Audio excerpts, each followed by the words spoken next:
High viewers, ఈరోజు చూడండి, మీరు ఎక్సెల్లో మనం ప్రింటింగ్ ఇచ్చేటప్పుడు ఫిల్టర్ చేసి ఒకసారి చూడండి. మీరు ఈ ప్రాబ్లం మీరు రెగ్యులర్గా ఫేస్ చేస్తుంటారు.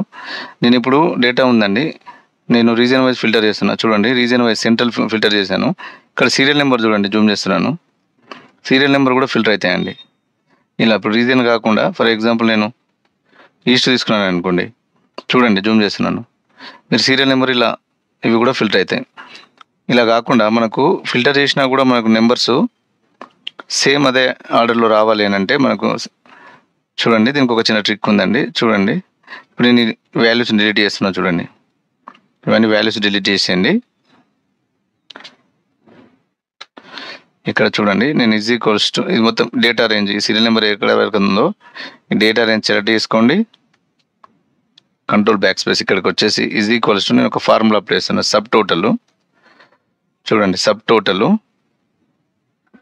ఇంకా చూడండి, సబ్ టోటల్లో ఫంక్షన్ నెంబర్ ఉందని చూడండి. ఫంక్షన్ నెంబర్ నేను జూమ్ చేస్తున్నా. చూడండి, ఇక్కడ చూడండి 103 కౌంట్ ఏ ఉందండి, తీసుకుంటున్నా. చూడండి 103 కామా, ఇక్కడ చూడండి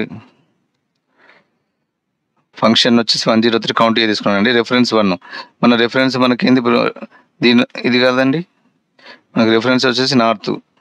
మన రీజన్ వైజ్ ఫిల్టర్ చేస్తున్నాం కదా, ఇది తీసుకుంటున్నా. చూడండి, రెఫరెన్స్ వచ్చేసి ఇదండి నార్త్, అంటే ఈ11 అంటే ఈ కాలంలో 11th రో సెల్ వాల్యూ ఇదే కదా. ఇక్కడ ఈ11 చూడండి, కోలన్ పెట్టండి, ఇది క్లోజ్ చేయండి. ఇప్పుడు మీరు ఈ 11th రోను సెల్ వాల్యూను దీన్ని ఫిక్స్ చేయండి.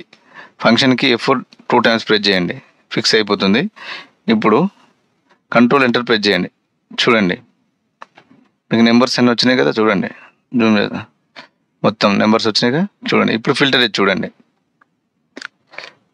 సెంట్రల్ చేశాను.